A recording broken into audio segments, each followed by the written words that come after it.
Hello, hello, hello, yes, zu-wii-mama is back, and yet again, we've got another mob build for you today, and yes, it's a little bit different than what we normally do. Obviously, we do mobs normally, but I had a request for a block, I guess. It's the Hive, so I figured we'd do that. The only reason why I did that as well, really, is because I've been struggling with some of my builds, and I'm just going to quickly show you now, before we get onto the Hive itself, what I've been working on, and I need a little break from them, because I couldn't wrap my head around them, so have a laugh now.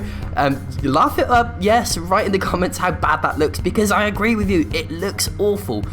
This is obviously meant to be the Hoglin, and to a degree, the side looks okay. I've got a nice little detail on there. Couple of things I'm struggling with is the colours. So ideally we need this type of colour really for the whole body, but if I use that colour, then there's no other real colour I can use to sort of blend and obviously put the detail on. So yeah, first of all, colours is a big issue on this one. I can't get a good representation of the colours. The top, yes, the top looks absolutely fine. I'm quite pleased with that. There's a bit more detail that needs to go on there, but overall it don't look too bad. The feet, again, feet look alright. Yeah, standard feet. Obviously, they're not textured or coloured or anything, but hey, you got the basic shape. The front, now, here we go. This is where the issue lies. Not only is the colouring obviously wrong, but this, it just looks awful. Obviously, as you know, trying to do diagonals on Minecraft is quite difficult, to say the least. And then not only that, to put detail in a diagonal is difficult. So obviously the Hoglin, I don't know if you've looked very closely, but it has these like sort of bands across it as if it would be for a snout, and obviously I couldn't get that. I was been messing around there. So and obviously this colour here that I'd used for the tusks, it was just a random colour I put in there just while I was working on it. But yeah, it's not looking good, guys, and I must admit I've had a few requests for this, and all in all, at the minute, it's not looking likely I'm going to carry on working on this, because like I said, this bit looks dreadful. Trying to get the right colours on there is near on impossible, so this might be of a build, okay? And the next thing I just want to quickly touch on as well is this guy. We had a request for the snowy villager, and he looks alright so far. I've you know, there's still a bit more work to go on it. I've not completely finished it, so don't slate me in the comments. Like, the back is nowhere done, the head's not done. But I wanted to ask you really is, what are your thoughts on the head? So with the hat itself, I'll put it out by one block to give it a bit of depth all the way around. But then I thought, well, does it look okay or better like this, where it's ingrated into the head and just obviously have the one block gap on the front?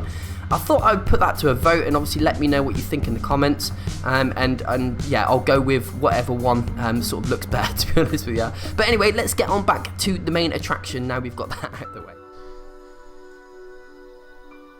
195 brown terracotta,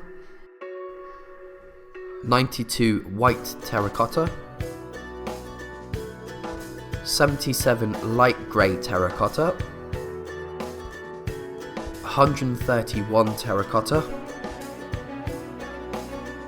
6 black terracotta,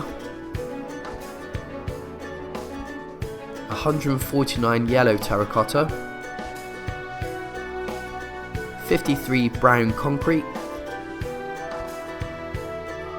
215 yellow concrete, 155 yellow wool, 110 brown carpets.